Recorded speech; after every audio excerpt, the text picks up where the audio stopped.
do this all day long, but just a minute, that's all I want.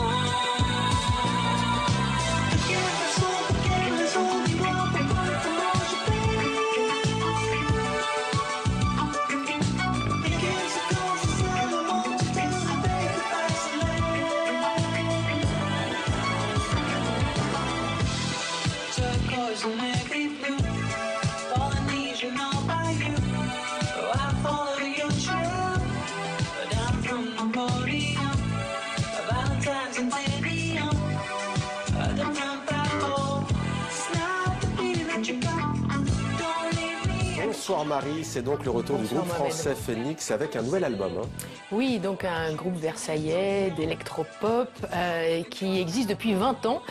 Là, ils viennent de sortir leur 7e album, qui fleure bon l'Italie et les vacances, comme on l'a entendu, qui fleure bon l'été, qui s'appelle Ti Amo. En plus, est-ce que vous avez... C'est aussi le premier album chanté en français, partiellement en français. Est-ce que vous avez remarqué que dans ce titre, il chantait en français? J'ai remarqué, mais le titre, c'est un peu anglais. Hein. Non, oui, Goodbye Soleil. Voilà. Déjà, il y a Soleil, mais on entend un petit peu de français dans le titre. Réécoutez.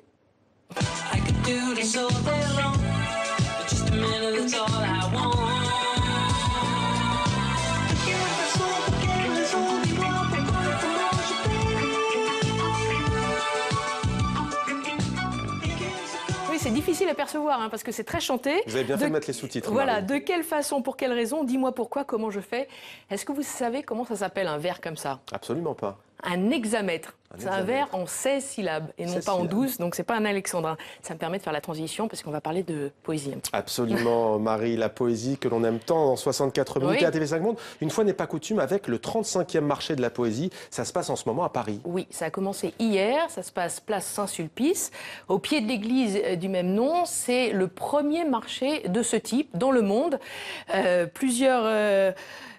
Ça a été créé au début des années 80 sous l'impulsion d'un éditeur, Jean-Michel Place. Certes, la poésie ne représente que 0,1% des ventes en librairie, mais rien que sur cette place, 500 éditeurs de poésie et autant de signatures sont représentés, parmi lesquels des éditeurs et des poètes belges. Vous les voyez, c'est eux qui occupent le stand le plus vaste du marché. Alors nous y sommes allés tout à l'heure avec Guillaume Gouet et nous avons rencontré notamment le président de ce marché de la poésie.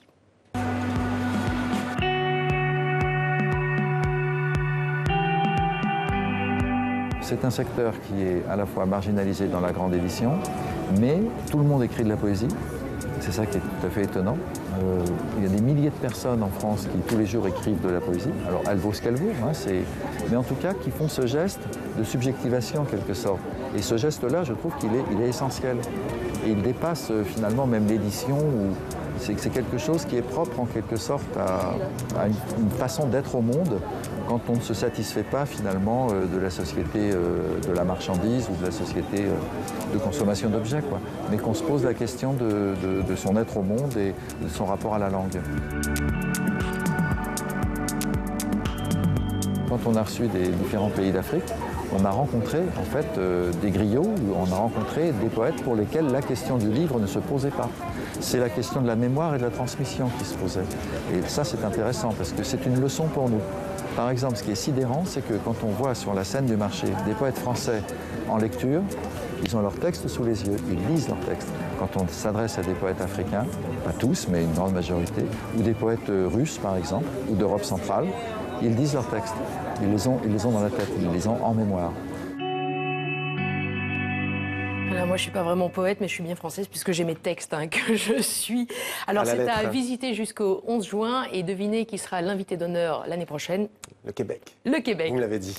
Et on va poursuivre en littérature, Marie, avec le Parthénon des livres cette fois. C'est le nom d'une œuvre colossale qui est signée d'une artiste plasticienne argentine, Marta Minuchin. Elle trône au centre de la Documenta. La Documenta, c'est une exposition d'art contemporain qui a lieu tous les 5 ans, depuis 1955, dans une ville allemande, Kassel, donc c'est la 14e édition cette année.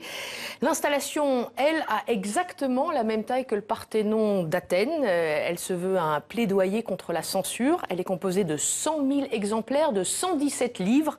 Tous ont été frappés de censure à une période de leur histoire. On peut citer notamment les versets sataniques de Salman Rushdie, la Bible, bien sûr, ou encore Le Petit Prince d'Antoine Saint-Exupéry, ou le docteur Jivago de Boris Pasternak. Regardez.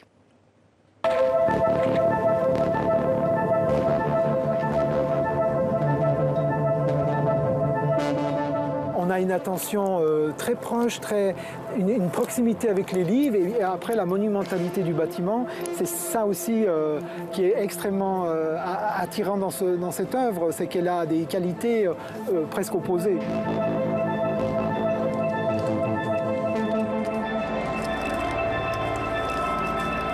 L'idée, c'est de justement essayer d'attirer l'attention sur la problématique de la circulation des idées et le retour à un certain obscurantisme.